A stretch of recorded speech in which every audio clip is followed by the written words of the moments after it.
Hello babies, how are you all? Hope you all are safe and sound at home. Today ma'am will teach you about the birds. Babies, do you know where the birds live?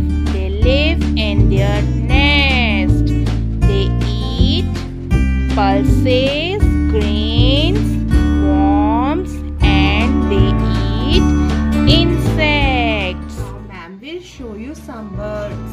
See, we have peacock. Peacock is the national bird of India. Peacock is very colorful.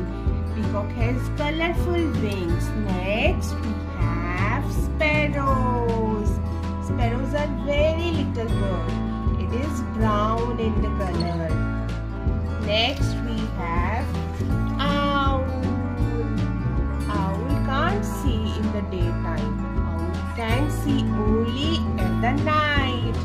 Next, we have hen. Babies, do you know where the hen live? Hen live in its coop. And hen gave us eggs.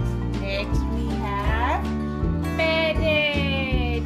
Parrot has green color and parrot eats green chilies. Next we have crow.